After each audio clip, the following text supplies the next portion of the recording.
सभी को मेरी तरफ से प्यार भरा नमस्कार। उम्मीद करता हूँ सब बढ़िया और तैयारी अच्छी चल रही है। तो शुरुआत करते हैं क्लोज टेस्ट के प्रैक्टिस क्वेश्चंस। लेवल 1 के ही क्वेश्चंस हैं। आज हमारी लास्ट क्लास है लेवल 1 की। इसके बाद हम लोग लेवल 2 मतलब एडवांस लेवल के क्वेश्चंस हम लोग डील करेंगे। तो मुझे उम्मीद है कि आपको अप्रोच पता लग रही है, क्वेश्चन को कैसे अप्रोच करना है। जो क्वेश्चन समझ में नहीं आ रहा उसको स्किप कर देना, ज़बरदस्ती आंसर लगाने की कोशिश नहीं करनी है। जितना आप ज़बरदस्ती आंसर लगाएंगे ना उतना आपको दिक्कत आएगी, उतनी नेगेटिव मार्किंग होगी। तो ध्यान से क्वेश्चन को सॉल्व करना है। चलिए, सबसे पहले आप एक बार पूरा रीड कर लेंगे, उसके बाद 1 बाय 1 सॉल्व करते हैं।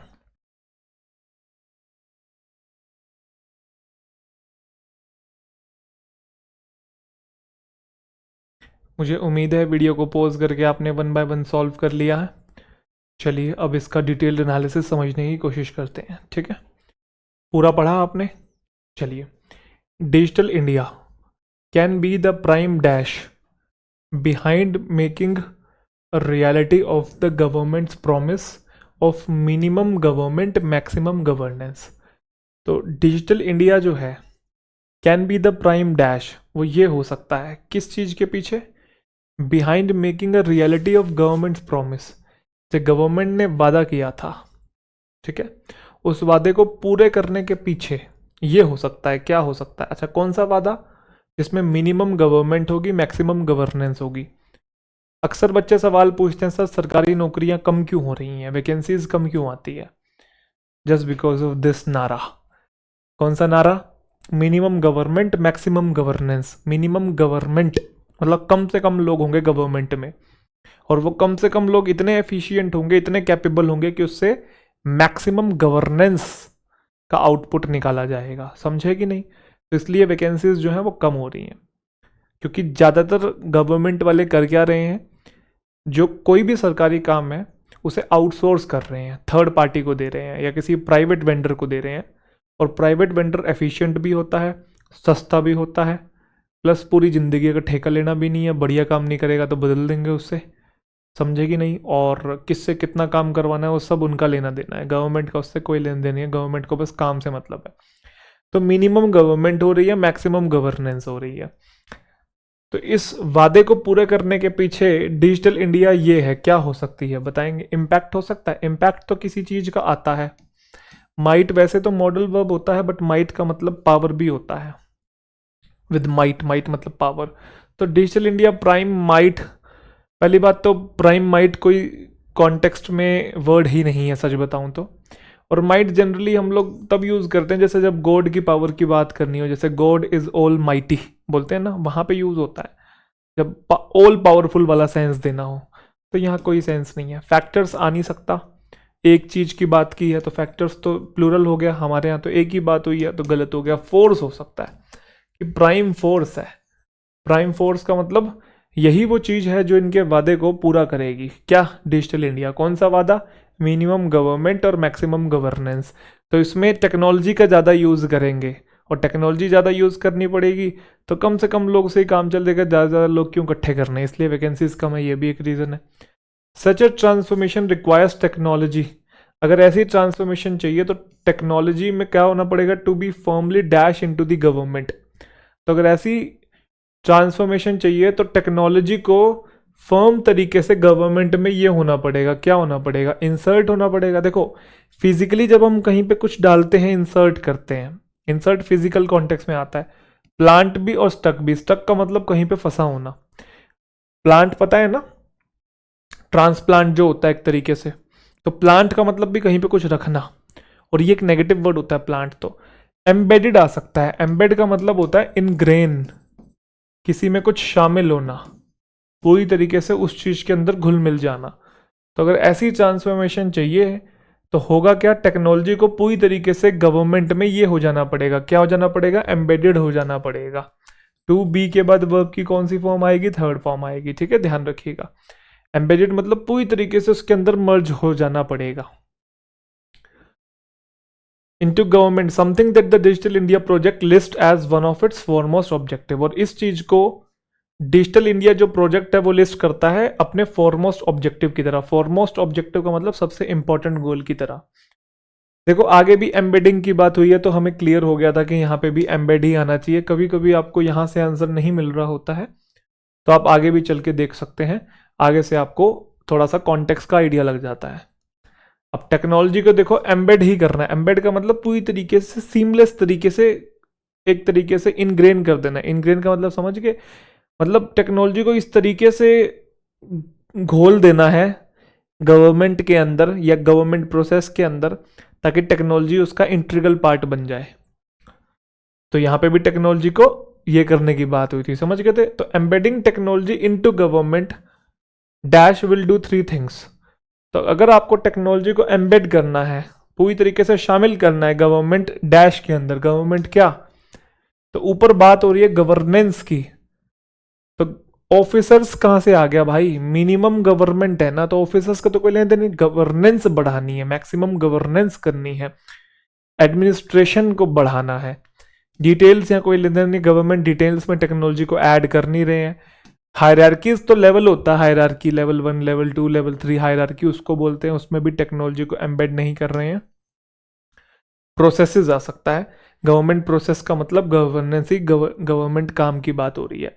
तो गवर्नमेंट प्रोसेस में अगर टेक्नोलॉजी को एम्बेड करना है तो विल डू थ्री थिंग्स, तीन चीजें होंगी। Transform the government and make it more transparent efficient.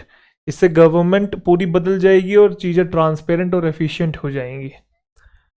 Transform the lives of the citizen, citizen की लाइफ बदल जाएगी, specially those at the bottom of the dash pyramid, खासतौर पे उन लोगों की जो डैश पिरामिड के बॉटम पे है। अब पिरामिड की बात करूं तो पिरामिड आपको पता है ऐसी शेप का होता है। अब असली में है तो पिरामिड तो चाहिए नहीं यहाँ पे कि असली में किसी पिरामिड की बात हो रही है, नहीं। तो मिथिकल का मतलब होता है माइथोलॉजी से रिलेटेड कुछ। तो ये तो वो इजिप्ट वाला पिरामिड वाला सेंस दे रहा है, उसका कोई लेना देना नहीं है। हाइपोथेटिकल का मतलब होता है थियोरिटिकल पिरामिड, थियोरिटिकल पिरामिड कोई टर्म नहीं है। क्लासिफाइड मतलब जिसे क्लास में डिवाइड किया हो, क्लास 1 क्लास 2 क्लास 3, मतलब टाइप्स में डिवाइड किया हो, तो उसका भी कोई लेन देन नहीं है।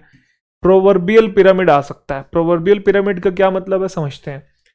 सबसे पहले तो आप ये चीज देखो कि जैसे ये पिरामिड है, अब पिरामिड में अगर टॉप देखेंगे तो थोड़ा सा यहाँ नैरो होता है, फिर और वाइड वाइड वाइड होता चला जाता है, मानते हैं कि नहीं। अब ऐसे ही अगर मैं इंडिया के जितने भी सिटीजन्स हैं उसको पिरामिड में डिवाइड कर दूं, तो टॉप पे मैंने अमीर लोग रख दिए, रिचेस्ट, फिर थोड़े उससे नीचे, फिर उससे नीचे, फिर उससे नीचे, फिर उससे सबसे नीचे कौन से आगे, वो बिलो पॉवर्टी लाइन वाले या फिर सबसे गरीब, ठीक है, डेस्टिट्यूट जिसे हम लोग कहते हैं, मान लो सबसे नीचे। पॉवर्टी या पुअर लिख देता हूं मैं यहाँ पे कुछ, ठीक है। अब वो बोल रहा है क्या कि ट्रांसफॉर्म हो जाएगी जिंदगियां उन लोगों की, स्पेशली जो पिरामिड के बॉटम पे है। अब असली में तो पिरामिड के बॉटम पे थोड़ी है कि इजिप्ट वाले पिरामिड के नीचे दबे हुए हैं उनकी जिंदगियां बदल जाएंगी। पिरामिड बेसिकली एक रेफरेंस लिया जा रहा है, समझे कि नहीं। डायरेक्ट तरीके से नहीं, इनडायरेक्ट तरीके से पिरामिड का यूज किया जा रहा है कि ऊपर जो पिरामिड के होते हैं वो अमीर होते हैं, नीचे गरीब होते हैं, और उन्हीं की जिंदगी बदलनी है। तो यहाँ पे आएगा प्रोवर्बियल पिरामिड, क्योंकि इस पिरामिड को हम एक मुहावरे की तरह यूज कर रहे हैं कि पिरामिड में जो बिल्कुल नीचे लेवल पे है, मुहावरा समझते हैं।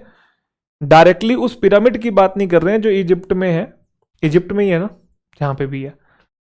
हम इनडायरेक्टली एक पिरामिड शेप की बात कर रहे हैं, जो कि जिस पिरामिड को हम मुहावरे की तरह यूज कर रहे हैं, उस मुहावरे में जो पिरामिड के निचले स्तर पे हैं वो गरीब है और उनकी जिंदगी बदलने की बात कर रहे हैं। बोलो हाँ, चले आगे, चलो फिर आगे क्या बोल रहा है। ट्रांसपेरेंट होंगी चीजें, एफिशिएंट होंगी, जिंदगियां बदल जाएंगी उन सिटीजन्स की जो कि पिरामिड के बॉटम पे हैं, and make our economy more efficient and competitive. फिर 2014 की जो MC Kinsey global institute report है वो प्रिडिक्ट करती है कि जो लार्ज स्केल डैश है ना of technology through digital India positions India with the biggest opportunity yet to accelerate economic growth. तो वो क्या करता है, इंस्टीट्यूट ने प्रिडिक्ट किया है कि जो लार्ज स्केल ये है, लार्ज स्केल क्या, तो टेक्नोलॉजी को बेटा अडाप्ट किया जाता है, ठीक है, ध्यान रखिएगा, टेक्नोलॉजी के अकॉर्डिंग ढला जाता है। अडॉप्ट भी कर सकते हैं अगर होता तो वो ज़्यादा अप्रोप्रिएट रहता, बट हमारे यहाँ पे और कोई ऑप्शन अच्छा नहीं है तो हम अडाप्ट को यूज़ करेंगे।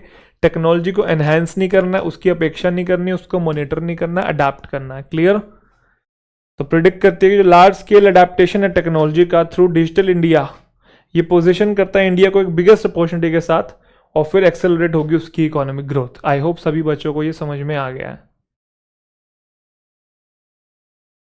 चलिए क्लोज टेस्ट नंबर 2 एक बार पूरा जल्दी से रीड करेंगे, बड़ा प्यारा सा क्लोज टेस्ट है, 1 बाय 1 सॉल्व भी कर लेंगे।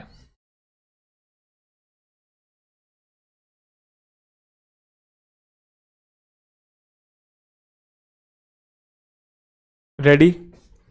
पढ़ लिया? चलिए जी। Our beautiful ecosystem is being systematically dashed by industrial pollution channeled into rivers like the Ganga and the Yamuna। जो हमारा ब्यूटीफुल इकोसिस्टम है वो पूरे सिस्टम के लेवल पे सिस्टमेटिकली वो ये किया जा रहा है इंडस्ट्रियल पोल्यूशन के द्वारा, जो पोल्यूशन भेजा जाता है रिवर्स में, कहाँ पे? गंगा जैसी रिवर में और यमुना जैसी रिवर में। तो बताओ हमारा ब्यूटीफुल सिस्टम इंडस्ट्रियल पोल्यूशन के द्वारा क्या हो रहा है? कुछ अच्छा तो हो नहीं रहा होगा, नेगेटिव शब्द चाहिए, और डैमेज हो रहा है, बिल्कुल सही है। ओरिएंटेड हो रहा है, ओरिएंट का कोई मतलब नहीं है यहाँ पे, ओरिएंट गलत है। ओरिएंट का मतलब बेसिकली एक ओरिएंटेशन से रिलेटेड होता है, साइज से और अलाइनमेंट से रिलेटेड है, उसका कोई मतलब नहीं है। ओरिएंट डायरेक्शन से रिलेटेड भी होता है, उसका भी कोई मतलब नहीं है। ग्लोरीफाई का मतलब उसकी शान और शौकत बेसिकली बढ़ाई जा रही है, तो ये तो नेगेटिव चाहिए ना, मैं यहाँ तो पॉजिटिव हो गया, डिज़ाइन भी हमारा पॉजिटिव हो गया, तो डैमेज आएगा। उसके बाद बोला जो न्यूक्लियर वेस्ट है फ्रॉम एटॉमिक प्लांट्स, तो एटॉमिक प्लांट से निकलने वाले न्यूक्लियर वेस्ट जो है वो वर्ल्ड के ओशंस में म्यूट इनटू हो रहे हैं, मतलब जा रहे हैं, धीरे से सरकाए जा रहे हैं। और ऐसी गैसेस जो है जैसे कि कार्बन डाइऑक्साइड, जो कि मिक्स हो रही है किसके साथ? ओजोनोस्फेयर के साथ। ओजोनोस्फेयर बेसिकली ओजोन लेयर को ही हम लोग बोलते हैं। तो कैसी गैसेस की बात हो रही है? ऑफ कोर्स यूजफुल है नहीं, न्यूक्लियर नहीं है, हाइजेनिक नहीं है, पॉइजनस गैसेस आएगी। न्यूक्लियर गैस नहीं होती है कार्बन डाइऑक्साइड, तो पॉइजनस गैस आ जाएगा, मिक्स हो रही है ओजोनोस्फेयर के साथ। बिसाइड्स जो ट्रॉपिकल रेन फॉरेस्ट है और जो ग्रीन पास्चर्स हैं, बेसिकली जो हरियाली है, जो हरा भरा एरिया है, रेन फॉरेस्ट, ग्रीन पास्चर्स मतलब ग्रीन एरिया जितना भी है, वो डिसअपियर हो रहा है। Dash the pressure of proliferating population. Proliferating population मतलब बढ़ती हुई पॉपुलेशन के प्रेशर के अंडर होता है, टर्म आपको पता होगा, under the pressure of something होता है, तो इन टू ऑन नहीं होता, अंडर आएगा, बड़ा बेसिक सा है। उसके बाद बोल रहा है dams are being dash over the rivers like Narmada. तो डैम्स को क्या किया जाता है? वैलिडेट नहीं किया जाता, डिटेक्ट नहीं, एसोसिएट नहीं, बिल्ट किया जाता है, तो बहुत सिंपल सा था। जिससे चेंज हो रहा है नेचर का वेल बैलेंस सरफेस इक्वेशंस जो है किसके बीच का? फ्लोरा और फोना के बीच का। मतलब फ्लोरा मतलब प्लांट्स और फोना मतलब एनिमल्स, इनके बीच का जो सरफेस इक्वेशन है ना, वेल बैलेंस चीज़ें हैं, वो चेंज हो रही हैं चीज़ें। स्लोपिंग माउंटेन्स टेरेन जो है वो कन्वर्ट हो रहे हैं मिनी ओशंस में, ताकि सप्लाई किया जा सके electricity to the ever starving industrial stomach of our age. मतलब कह रहा है कि सप्लाई करनी है इलेक्ट्रिसिटी किसको? जो एकदम बिल्कुल भूखा पेट है ना, जिसका, किसका पेट है? Industrial stomach of our age. इस समय में जो इंडस्ट्री में जितनी हमें सप्लाई देनी होती है उतनी कहीं नहीं देनी होती, और आप कितनी सप्लाई दे दो उसको उतना कम है। तो वो कह रहा है उसका पेट जो है एवर स्टार्विंग है, हमेशा भूखा ही रहता है उसको, तो उसके पेट में कितना ही डाल लो। वो जैसे घर में कोई बच्चा होता है ना, कितना खिला लो, पेट है, कुआं है, पेट नहीं भरता है उसका, मतलब पूरा बढ़िया से उसका पेट भरने के बाद भी वो पता नहीं कैसे खाने पीने के मामले में बच्चे आगे रहते हैं कुछ, है ना। चलिए फिर एलिफेंट्स, टाइगर्स और जो वाइल्ड राइनोज हैं साउथ अफ्रीका के, और मैनी अदर फॉरेस्ट क्रिएचर्स, अब वो कैसी स्पीसीज बन गए हैं? ये मैंने पिछली क्लास में बताया था, एंडेंजर्ड स्पीसीज होता है। एंडेंजर्ड का मतलब खतरा आ गया इनके ऊपर, इनके विलुप्त होने के चांसेस हैं। तो एक्यूमुलेटेड स्पीसीज कुछ नहीं होता, एक्यूमुलेट का मतलब इकट्ठा करना, स्पेसिफाइड स्पीसीज कुछ नहीं है, ग्रांटेड स्पीसीज कुछ नहीं है।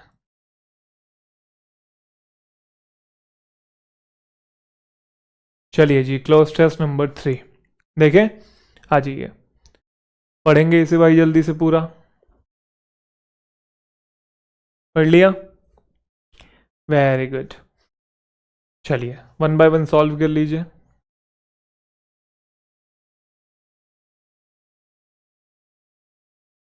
आई होप बढ़िया सॉल्व कर लिया होगा। आ जाइए। म्यूजिक जो है इम्प्रूव कर सकता है मूड को, अच्छी बात है। डिक्रीज कर सकता है पेन को और एंग्जाइटी को, और फैसिलिटेट कर सकता है ऐसी अपॉर्चुनिटीज जो कि किसके लिए होंगी? इमोशनल एक्सप्रेशन के लिए होंगी। जब म्यूजिक सुनते हैं तो हमारा थरथराने का मन करता है, नाचने का मन करता है, गाने का मन करता है, कूदने का मन करता है, अलग ही धुन में चले जाने का मन करता है ना। तो इमोशनल एक्सप्रेशन के लिए अपॉर्चुनिटीज को फैसिलिटेट करता है। रिसर्च ये करती है, रिसर्च क्या करती है, रिसर्च कभी इंटरप्रेट नहीं करती है भाई, रिसर्च का खुद का ओपिनियन नहीं होता है। रिसर्च सजेस्ट कर सकती है, ड्रीम नहीं करती, फोकस नहीं करेगी यहाँ पे। रिसर्च जो है वो सजेस्ट करती है कि जो म्यूजिक है वो बेनिफिट, कैन बेनिफिट, देखो यहाँ पे बेनिफिट जो है वो वर्ब है, कैन मॉडल वर्ब है, उसके बाद वर्ब की फर्स्ट फॉर्म आई हुई है। तो रिसर्च सजेस्ट करती है कि जो म्यूजिक है वो बेनिफिट, मतलब बेनिफिट पहुंचा सकता है our physical and mental health को न्यूमरस वेज में, काफी सारे तरीकों से। म्यूजिक जो है वो ये कर सकता है ब्रेन की प्रोडक्शन को, क्या कर सकता है, तो ब्रेन की प्रोडक्शन को प्रोवाइड नहीं करेगा, फर्निश मतलब सजाना नहीं है, एग्जॉस्ट मतलब खत्म नहीं करना, बूस्ट कर सकता है। और किसकी प्रोडक्शन की बात हो रही है, हार्मोन डोपामीन। डोपामीन पता है ना कुछ लोग इसे ऐसा केमिकल कहते हैं जिससे कि हमें प्लेजर मिलता है, या रिवॉर्ड केमिकल इसे हम लोग कहते हैं। हम कुछ अच्छा काम करते हैं या कोई मीठी चीज़ खाते हैं या फिर कुछ भी फास्ट फूड भी खाते हैं, वीडियो गेम खेलते हैं, गाने सुनते हैं, या कोई भी ऐसी एक्टिविटी करते हैं जिससे बॉडी की सेंसेस इंक्लूड हो, तो डोपामीन रिलीज होता है, उस रिलीज होने से ही हमें अच्छा फील होता है। इसके ऊपर काफ़ी सारी किताबें लिखी गई हैं, काफ़ी पॉपुलर हार्मोन है ये, जिसके बारे में सबसे ज़्यादा चर्चा होती है। यही एक ऐसा हार्मोन है जो कि हमारे मोटिवेशन का भी कारण होता है, हमारी क्रिएटिविटी का भी कारण होता है, और भी बहुत सारी चीज़ों का कारण होता है। और इसी के हैम्पर हो जाने की वजह से हम लोग बहुत डाउन फील करते हैं और हमारा इंटरेस्ट काफ़ी सारी चीज़ों में कम हो जाता है। खैर, इसके बारे में अलग से किस दिन बात करूंगा मैं, अभी बात करूंगा तो फिर तो क्लास रह जाएगी। जितना जितना बीच बीच में आ रहा है उतना समझ लेंगे।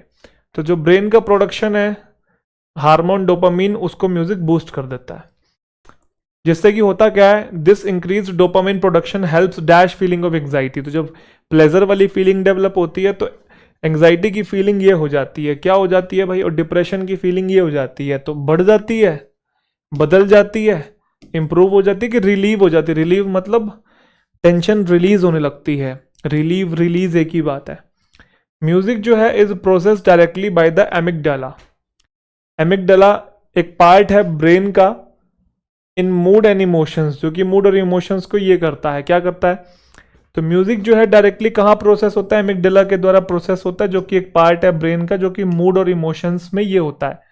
तो ये इन्वॉल्व होता है, ये बोलना है कि ब्रेन का ये पार्ट मूड और इमोशंस में इन्वॉल्व होता है, ना कि कंसर्न होता है। कंसर्न तो विद होता है और ये चिंता का कारण होता है, वैसे भी ऑब्सेस्ड विद होता है, कंपनीड बाय होता है, तो इन्वॉल्व ही बिल्कुल सही है, कंपनीड का मतलब के साथ होता है, ठीक है। By reducing stress levels and providing a strong competing stimulus to the pain dash that enter the brain, music therapy can assist in pain management. तो क्या करता है, स्ट्रेस लेवल को रिड्यूस करता है, ठीक है, और जो पेन डैश है उसके लिए प्रोवाइड करवाता है एक स्ट्रॉन्ग कॉम्पिटिंग स्टिमुलस, मतलब जो दर्द हो रहा है ना, उस दर्द को खत्म करने के लिए कुछ ऐसी चीजें भेजता है कि दर्द यूं खत्म हो जाए। कौन, म्यूजिक की बात हो रही है, समझे कि नहीं। तो by reducing stress level, stress level को रिड्यूस करता है, और जो पेन ये हैं जो कि एंटर होते हैं ब्रेन में, पेन क्या, पेन आपका एडजेक्टिव आगे यहाँ नाउन चाहिए, क्योंकि द आर्टिकल यहाँ पे उसको बता रहा है, द आर्टिकल नाउन के लिए चाहिए। हालांकि पेन नाउन होता है या नाउन प्लस नाउन कंपाउंड भी बन सकता है, उससे कुछ फर्क नहीं पड़ता। डिटर तो वर्ब होती है, डिफॉर्म का मतलब रूप बदल देना, ये भी वर्ब होती है। पेन सब्सटेंस कुछ होता नहीं है, पेन सिग्नल्स होगा जो कि एंटर करेंगे ब्रेन में। तो जो एंटर करते हैं ब्रेन में, जो हमारे पेन सिग्नल्स हैं, उनको कॉम्पिटिंग स्टिमुलस प्रोवाइड करवाता है। कॉम्पिटिंग स्टिमुलस मतलब जो दर्द आपको हो रहा है ना, उससे लड़ने के लिए कुछ चीजें प्रोवाइड करवाता है और स्ट्रेस लेवल को रिड्यूस करता है। कौन, म्यूजिक। तो म्यूजिक थेरेपी क्या कर सकती है, मदद कर सकती है पेन मैनेजमेंट में भी। मुझे उम्मीद है सभी बच्चों को एकदम बिल्कुल क्लियर है। चलिए एक बार पूरा पढ़ेंगे पहले इसे जल्दी से, तो साथ साथ सॉल्व भी कर लीजिए भाई।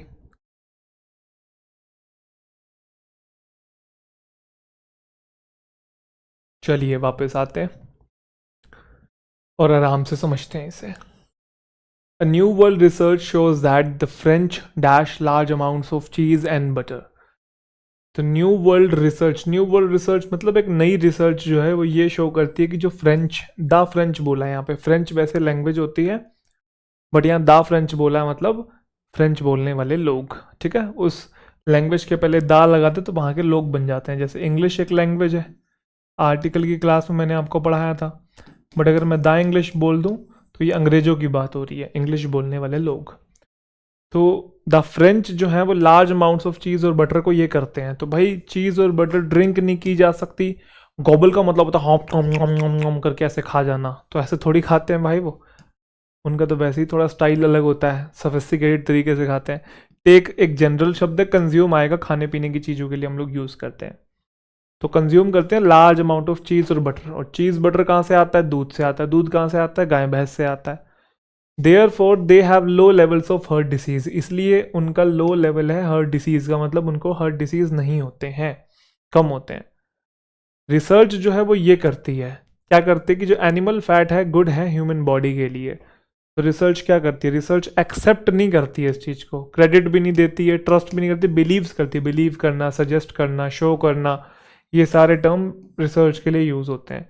तो रिसर्च ये मानती है, क्या मानती है कि जो एनिमल फैट है वो गुड है ह्यूमन बॉडी के लिए, और वो हेल्प करता है रिड्यूस करने में हार्ट अटैक के रिस्क को।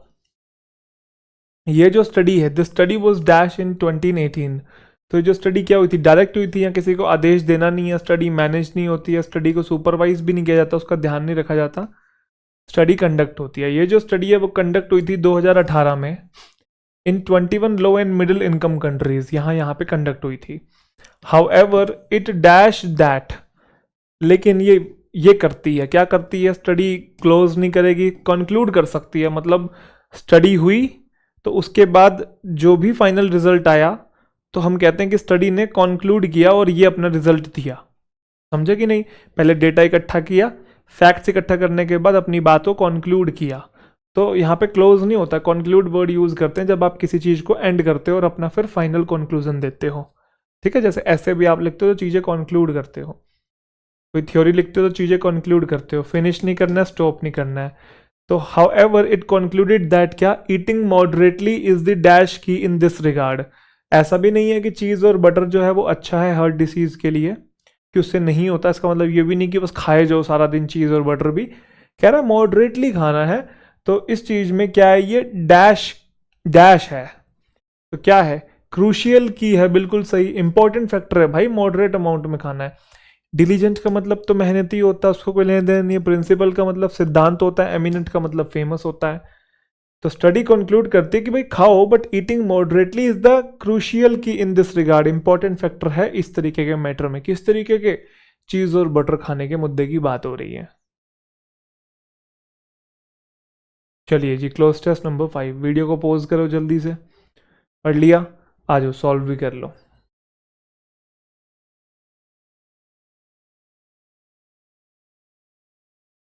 चलिए आराम आराम से बना लिया आपने।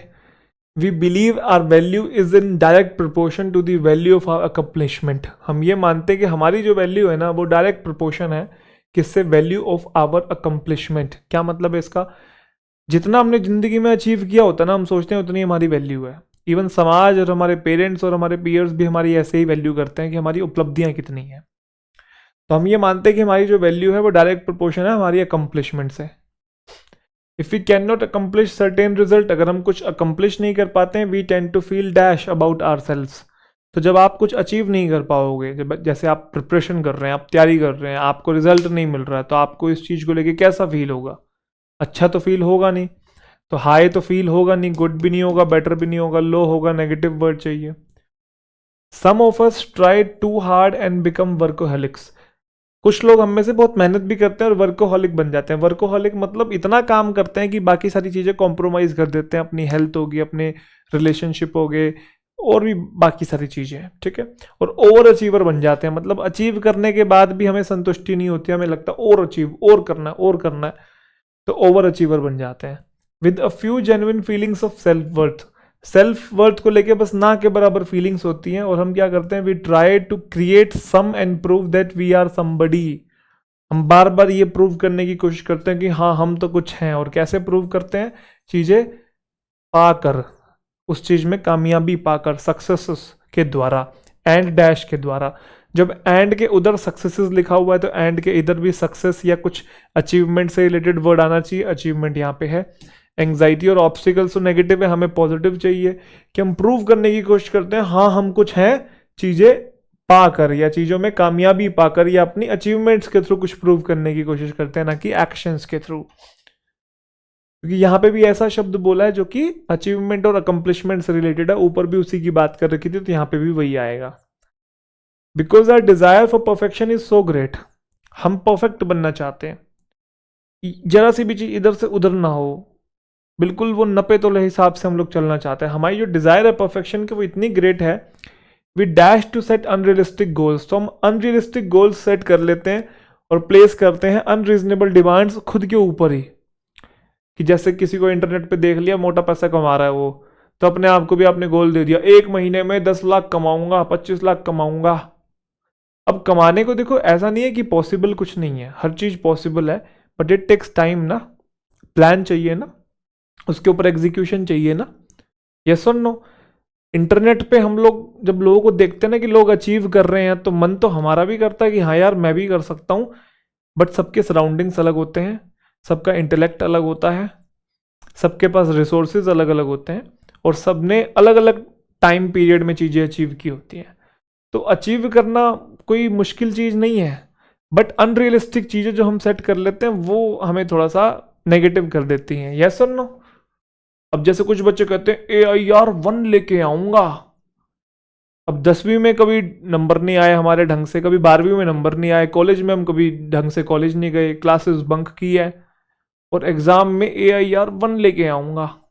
होता है ऐसा, करते हैं कुछ बच्चे, बहुत बच्चे करते हैं। तो ये अनरियलिस्टिक है। अब ये ऐसा नहीं है कि ये पॉसिबल नहीं है, आप इसे पा सकते हो बिल्कुल, बट टाइम भी तो लगेगा, एफर्ट भी तो उतना लगेगा ना। तो अनरियलिस्टिक चीज़ें जब हम सेट कर लेते हैं ना, तो जितना हमने अचीव किया होता है हमें उससे भी संतुष्टि नहीं होती है, और जब उससे भी संतुष्टि नहीं होती है तो हम लोग ना सारा टाइम नेगेटिव ही रहते हैं अचीव करने के बावजूद भी। तभी बोला ओवर अचीवर्स, कहाँ बोला है? ऊपर देखो, समझे कि नहीं? और डिपेंड करता है कि आपकी डेफिनेशन क्या है सक्सेस की। एक तो हमारे पास ना सक्सेस की खुद की डेफिनेशन ही नहीं है, हमने भी समाज से सक्सेस की डेफिनेशन उठा रखी है। समाज जिस चीज़ को सक्सेसफुल मानता है, हम भी उसी चीज़ में जब कामयाब होंगे तभी खुद को सक्सेसफुल मानेंगे। तो अगर समाज की डेफिनेशन के अकॉर्डिंग चलोगे तो भाई कभी भी संतुष्ट नहीं हो पाओगे, खुद के लिए एक सक्सेस की डेफिनेशन सेट करनी पड़ेगी। तो जब तक आप वो सेट नहीं करोगे ना, तो आप दूसरों के अकॉर्डिंग चलते रहोगे। आपने अपनी बागडोर जो है वो दूसरों के हाथों में दे रखी है, सोसाइटी के हाथों में दे रखी है, और सोसाइटी से कभी आपकी अपलिफ्टमेंट नहीं होगी, आपके इंडिविजुअल थॉट और इंडिविजुअल बिलीफ से होगी। जिस दिन ये बात अपने मन में जितनी जल्दी बिठा लेंगे उतना बढ़िया होगा। तो सबको छोड़ छाड़ के खुद से पूछो आपको क्या चाहिए। अगर वो अचीव हो जाता है that means you are successful. Yes और नो? क्योंकि हमारी डिजायर जो है परफेक्शन की वो इतनी ग्रेट है कि we dash to set unrealistic goals. तो हम क्या करते हैं, देखो ऊपर भी देखो, वी टेन टू का मतलब है कि हमारी हैबिट हो जाती है वैसा करने की। तो कम टू सेट नहीं होगा, टेंड टू सेट हो सकता है। विश भी नहीं, क्रेव भी नहीं। क्रेव का मतलब कुछ अच्छा होना, टेंड टू डू समथिंग होता है कि we tend to set unrealistic goals, कि हमारी आदत बन जाती है अनरियलिस्टिक गोल सेट करने की, और हम अनरीजनेबल डिमांड्स खुद के ऊपर प्लेस करते हैं। Failing rather than encouraging us to have realistic aspirations only leads to mere punishing round of self blame and resolve to drive ourselves harder next time। मतलब जब हम फेल हो जाते हैं ना, तो उससे होता क्या है, फेलिंग से हम किस तरफ जाते हैं, मेयर पनिश करते हैं। किसको पनिश करते हैं? Punishing round of self blame, खुद पे सेल्फ ब्लेम डालते रहते हैं और उसके चलते खुद को पनिश करते हैं। जबकि हमें करना क्या चाहिए, एनकरेज करना चाहिए कि हम क्या रखें, रियलिस्टिक एस्पिरेशंस रखें। देखो आपने एक तो पहले अनरियलिस्टिक गोल सेट कर लिया, अब उसमें फेल हो गए तो हम सोचते हैं और मेहनत करूंगा और, अरे भाई गोल अनरियलिस्टिक है, पहले रियलिस्टिक चीजें सेट कर। अब अपने आप को इस वे में तो एनकरेज कर नहीं रहे कि यार मैंने गलत गोल सिलेक्ट कर लिया, थोड़ा कम कर लेना चाहिए था, मेरा पोटेंशियल डिफरेंट है। अब मछली को आप बोलोगे कि भाई पेड़ों पे छलांग मार के दिखा, मार देगी क्या? अनरियलिस्टिक गोल ही है। अब बंदर को बोलोगे समुद्र में गोते मार के दिखा, लगा देगा क्या? तो एबिलिटी और पोटेंशियल भी देखा जाता है, हमारे अंदर कितना पोटेंशियल है, हमारे पास अभी कितने रिसोर्सेज हैं, उसके अकॉर्डिंग गोल सेट किया जाता है, और हम पैशनेट कितना है उस चीज को लेके, ये भी मैटर करता है। तो कहता है जब हम फेल हो जाते हैं ना, उससे हम सेल्फ ब्लेम हमारे ऊपर आता है, और फिर हम निर्णय लेते हैं कि अब हम क्या करेंगे, हार्डर करेंगे नेक्स्ट टाइम, और मेहनत करेंगे। जबकि करना क्या चाहिए, रादर देन हमें एनकरेज करना चाहिए कि भाई हम रियलिस्टिक एस्पिरेशंस रखें, हम और ज्यादा अपने आप को पुश करना चाहिए, नेक्स्ट टाइम करके दिखाऊंगा, नेक्स्ट टाइम आऊंगा, पूरी मेहनत के साथ आऊंगा। यूट्यूब पे आजकल लोग ज्यादा ही मोटिवेटेड रहते हैं, वैसे मैंने ये चीज नोट करी है। If we do not finally achieve our goals, और अगर फिर भी हम अचीव नहीं कर पाते हैं, वी आर डैश, हम क्या हो जाते हैं, हम डिसअपॉइंट हो जाते हैं। फ्लैटर का मतलब कोई चापलूसी तो कर नहीं रहा, प्रोटेक्ट और ग्लैड होंगे नहीं, ये पॉजिटिव वर्ड है। Despite everything we have done, बावजूद उसके हमने इतना कुछ कर लिया, we still feel dash inside, अंदर से में ऐसा फील होता है। कैसा फील होता है? सेटिस्फाइड, सम्मान, सम्मान वाली फीलिंग आती है, लाइवली, जिंदा दिल फील करते हैं कि एम्प्टी फील करते हैं? एम्प्टी फील करते हैं। चलिए जी, अगला क्लोज टेस्ट बताओ भाई, चले? चलो, tattooing is a talent that requires a lot of time. Solve किया है? सॉल्व तो किया नहीं।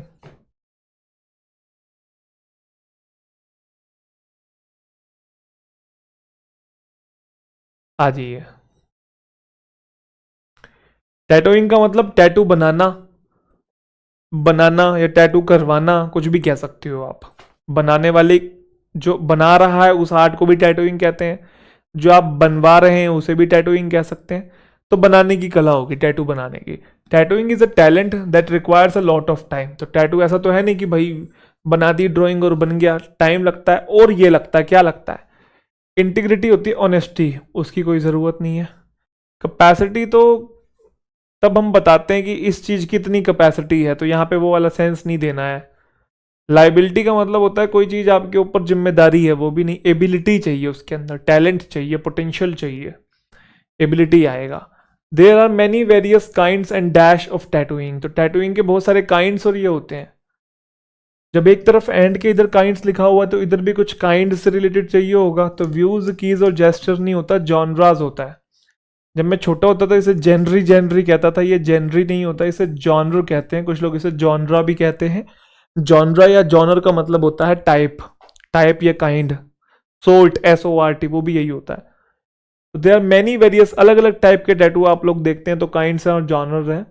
Tattooing was and still is a means to communicate someone's thought. तो टैटू जो है, टैटूइंग जो है वो एक तरीका है जिसमें हम कम्युनिकेट करते हैं खुद के थॉट्स को और लाइफ को। कैसे? Permanently dash a design of ink and colour into their flesh. Flesh मतलब मांस, ये स्किन में। तो स्किन में हम कलर और इंक को, उसके डिजाइन को परमानेंटली ये कर लेते हैं। क्या कर लेते हैं? डिटैच तो करते नहीं, अलग तो करते नहीं, कंबाइन नहीं, फर्टिलाइज, यहाँ कुछ उपजाऊ नहीं बनाना, एम्बेड कर लेते हैं। मतलब वो जैसे गाड़ देते हैं पूरा। जैसे मेरे भी ये बना हुआ है, दशहरे में बनवा लिया था छोटे होते। पता नहीं कौन सी क्लास, 9th क्लास की, 9th की तो नहीं है, 9th के बाद की बात है शायद। ऐसे ही बस दोस्त वगैरह घूमने गए हुए थे तो एक दो दोस्त बनवा रहे थे, तो मैंने भी आगे हाथ कर दिया, ऐसे आंखें बीच ली, मैंने कहा बना लो जो करना है कर दो। तो ये बनवा लिया था छोटे होते। तो ऐसा कुछ मैं तो कम्युनिकेट नहीं करना चाहता हूँ इसके थ्रू, तो छोटे होते बनवा लिया था मैंने। लेकिन कुछ लोग इंटेंशनली बनवाते हैं, यहाँ कुछ लिखवा लेंगे, यहाँ इधर लिखवा लेंगे, अलग अलग जगहों पे टैटू इधर। कुछ लोग तो जानबूझ के मतलब ऐसी जगहों पे टैटू बनवाते हैं कि दिखे, है ना, लोग नोटिस करें, और उस टैटू के थ्रू अपनी आइडेंटिटी को रिवील करते हैं। बट मेरा ये मानना है, देखो मैंने तो छोटे होते करवा लिया था, नादान थे उस टाइम पे, कुछ नहीं पता था। और वो भी ऐसी कोई बहुत बढ़िया प्रोफेशनल टैटू बनाने वाला नहीं था, नॉर्मल जो ऐसे बाहर बैठे होते हैं सड़क पे उनसे बनवा लिया था। बट लोग तो प्रोफेशनली जाके अच्छी अच्छी जगहों पे बनवाते हैं। मेरा ये मानना है कि नहीं बनवाना चाहिए। हालांकि मैं इसे हटवा भी सकता हूँ, बट मैं नहीं हटवाता हूँ। जो चीज़ अब होगी होगी, लेज़र करवाने में कुछ ज़्यादा टाइम लगेगा भी नहीं। बट स्टिल अब मैंने कहा जब बन गया तो बन गया, अब क्या ही हटाना। और वैसे भी ओम बना हुआ तो कुछ, हालांकि मैं रिलीजियसली तो इससे रिलेट नहीं करता हूँ, बट हाँ ठीक है, कुछ पॉजिटिविटी है, मतलब समझ रहे हो।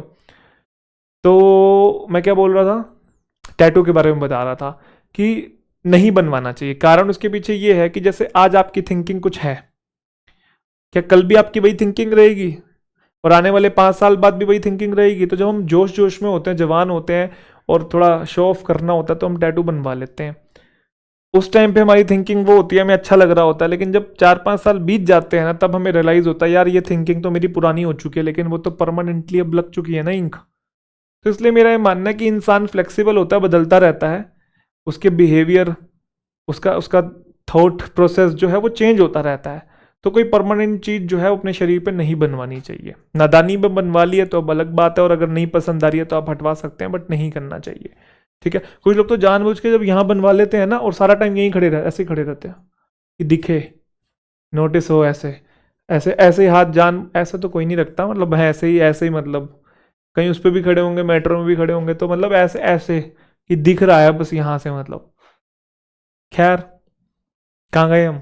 तो tattooing was and still is a means to communicate someone's thought or life by permanently dash a design. तो डिजाइन को एम्बेड किया जाता है पूरी तरीके से, स्किन के अंदर गाड़ दिया जाता है, फ्लैश का मतलब स्किन होता है।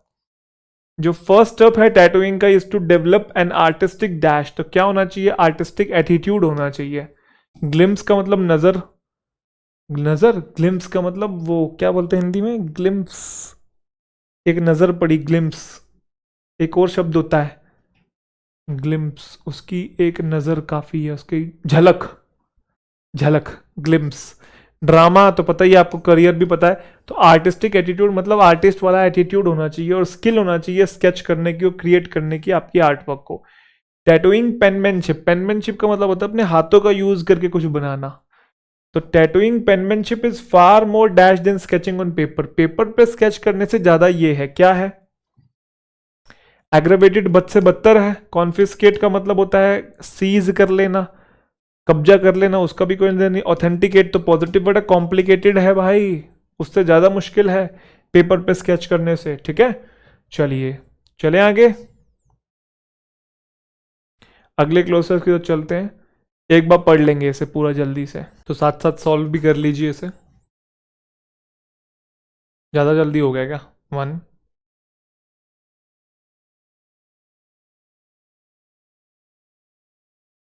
कोई बात नहीं, कभी कभी स्पीड खिंच जाती है, खैर कोई बात नहीं। Importance of physical exercise in dash the incidence of heart attacks can not be under estimate.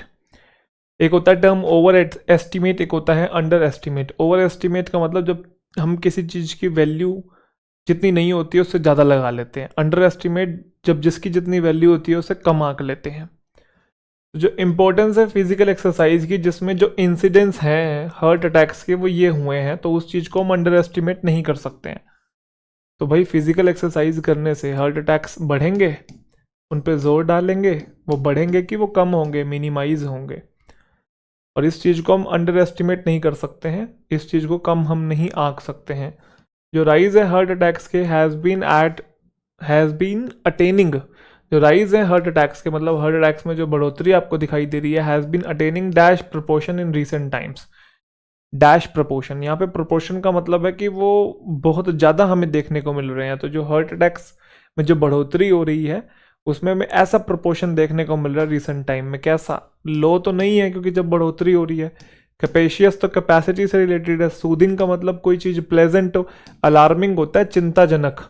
तो अटेनिंग अलार्मिंग प्रोपोर्शन मतलब उसकी बात बहुत ज़्यादा हो रही है और बहुत चिंताजनक स्तर पर हो रही है रिसेंट टाइम्स में, जिसकी वजह से ग्रेव कंसर्न कोज हो रहे हैं। ग्रेव मतलब एक्सट्रीम और सीरियस कंसर्न कोज हो रहे हैं। स्पेशली किसके किसके लिए चिंताएं बढ़ रही हैं, to the medical dash, medical इसके लिए बढ़ रही है। मेडिकल क्रीड कुछ नहीं होता, क्रीड का मतलब होता है डॉगमा, फेथ, विश्वास, उसका कोई लेन देन नहीं है। मेडिकल क्लास कोई टर्म नहीं है, मेडिकल फ्रेटर्निटी हो सकता है।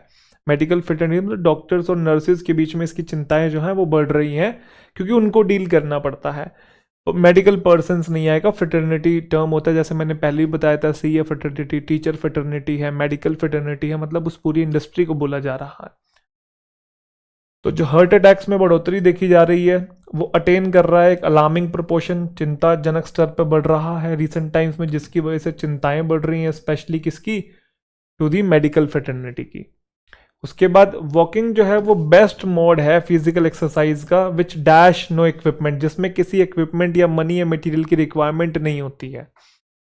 तो लॉस नहीं आएगा, गेन नहीं, फाइन नहीं, requires, which requires no equipment, कि जिसमें कोई रिक्वायरमेंट नहीं है इक्विपमेंट की, मनी की, मटेरियल की, और किसी क्लब के, क्या क्लब की मेंबरशिप होती है। क्लब मतलब जिम क्लब की बात कर रहा है इन जनरल, या कोई ऐसा क्लब जहाँ पे आप फिजिकली एक्सरसाइज करने जाते हैं। तो क्लब का कोरिलेशन नहीं है। एग्जाम्शन का मतलब होता है किसी चीज़ से आप बच गए हैं।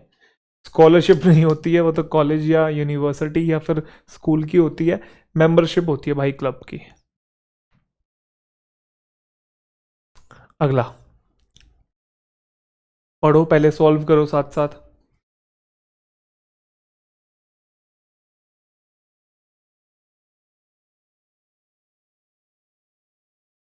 चलिए, डांस जो है as an artistic form of dash is extremely old. तो डांस जो है एक आर्टिस्टिक फॉर्म ऑफ डैश है जो कि एक्सट्रीमली ओल्ड है। क्या है? आर्टिस्टिक फॉर्म ऑफ एक्सप्रेशन है ना। डांस एक एक्सप्रेशन का फॉर्म है ना, एक आर्ट है जिसको आप एक्सप्रेस करते हो ना। सक्सेशन का मतलब है कोई चीज़ एक के बाद दूसरी हो रही है, दूसरे के बाद तीसरी हो रही है, उसका कोई लेन देन नहीं है। सजेशन है नहीं, इंप्रेशन नहीं है, यहाँ पे इंप्रेशन नहीं जमाना, एक एक्सप्रेशन है, एक्सप्रेस करते हैं ना अपने आप को। तो डांस जो एक आर्टिस्टिक फॉर्म ऑफ एक्सप्रेशन है और बहुत पुराना है। एविडेंस जो है डांस के as a dash form is available in ancient literary text. तो ऐसी फॉर्म है डांस। कैसी फॉर्म है? देखो, फॉर्म आपका नाउन है और नाउन को मॉडिफाई करने के लिए एडजेक्टिव चाहिए। क्रिएटिंग तो वर्ब होती है, क्रिएटेड भी वर्ब होती है, इंप्रेशन नाउन होता है, क्रिएटिव एडजेक्टिव होता है। तो क्रिएटिव फॉर्म ही तो है डांस। और क्या क्रिएटिविटी दिखानी होती है आपको इसके अंदर। अलग अलग टाइप के डांस है। तो एविडेंस जो है डांस का क्रिएटिव फॉर्म की तरह वो अवेलेबल है एंशियंट लिटरेरी टेक्स्ट में, पेंटिंग में और स्कल्पचर में। स्कल्पचर मतलब मूर्ति बनाने की कला। फिर उसके बाद बोल रहा है dash of the dance forms trace their roots to the dash. तो डांस फॉर्म्स के बहुत सारे जो रूप हैं वो ये बोलना चाह रहा है वो कहाँ मिलते हैं उनकी, अगर हम ट्रेस करें उनके रूट्स तो वो यहाँ मिलते हैं। अगर हम डांस फॉर्म्स, बहुत सारे डांस फॉर्म को ट्रेस करें उनके रूट्स की, देखें कि वो जड़ उनकी, उनका ओरिजिन देखें, तो पहले तो यहाँ क्या आएगा? मोर आ नहीं सकता। More of the dance forms कुछ नहीं है। मच अनकाउंटेबल के लिए आता है। एनी या एक या दो की बात करनी नहीं। Many of the dance forms, अलग अलग जो डांस फॉर्म्स हैं, ट्रेस देयर रूट्स, उनके रूट्स अगर हम ट्रेस करें to the dash of movement codified in the Nritya Shastra dash by Bharat मुनि। अब क्या आना चाहिए यहाँ पे? तो मूवमेंट की क्या होती है? कैपेसिटी होती है, डिलीवरी नहीं होती है, प्रोसीजर टेक्निक्स होती है। टेक्निक ही तो सीखते हैं। अलग अलग डांस फॉर्म होती है, उसकी अलग अलग टेक्निक होती है, वही हम लोग सीखते हैं। तो डांस की टेक्निक होती है। तो यह मैं लिख देता हूँ, कंफ्यूजन नहीं होगी। जो मैनी ऑफ डांस फॉर्म्स, जो डांस फॉर्म्स की बहुत सारी टाइप्स हैं, अगर उनके ट्रेस करें उनके रूट्स को to the dash of movement, to the techniques of movement, यही आएगा ना, टेक्निक्स ऑफ मूवमेंट। मूवमेंट की टेक्निक्स होती है ना, कैसे यूं करके तो मैं नहीं दिखाऊंगा क्योंकि मुझे आता भी नहीं है। बस यही एक ये कौन सा ब्रेक डांस है। मेरे को स्कूल की एक बात याद आ गई, बस अभी छोड़ो, बताऊंगा नहीं, वो बहुत लंबी बात हो जाएगी। एक बार स्कूल में बुला लिया था कि भाई भंगड़ा करके दिखाना है, वहां तोते उड़ा रहे हैं हम लोग ऐसे भगा दिया था। उससे रिलेटेड बहुत गजब की स्टोरी है, किसी और दिन बताऊंगा, बहुत मजेदार है। अभी पढ़ लेते हैं। तो आगे क्या बोल रहा है? जो मैनी ऑफ डांस फॉर्म्स है, अगर ट्रेस करें उनके roots to the techniques of movement codified in the Nritya Shastra. Codified मतलब अरेंज किया गया है। ये नृत्य शास्त्र है। शास्त्र मतलब किताब की बात हो रही है यहाँ पे, जिसमें टेक्निक को क्या किया गया है? भरत मुनि के द्वारा ये किया गया है। तो टेक्निक्स को क्या किया जाएगा? कैप्चर नहीं आएगा। डिस्बर्स का मतलब होता है डिस्ट्रीब्यूट करना, वो भी नहीं आएगा। डिस्पर्स का मतलब होता है फैला देना, वो भी नहीं आएगा। कंपाइल आएगा। किसी किताब में कोई चीज हम लोग कंपाइल करते हैं, इस डांस फॉर्म की अलग टेक्निक है, उसकी अलग है, इसकी अलग है, उसकी अलग है, सबको मिला के हमने इसके अंदर कंपाइल कर दिया है। कैप्चर नहीं करते। कैप्चर का मतलब तो होता है किसी चीज को पकड़ लेना, कैप्चर, या फोटो कैप्चर कर लेना। तो कैप्चर नहीं आएगा, कंपाइल आएगा। समझ गए? तो टेक्निक्स ऑफ मूवमेंट्स को भरत मुनि के द्वारा कंपाइल किया गया है। कोडिफाई का मतलब अरेंज किया गया है नृत्य शास्त्र के अंदर।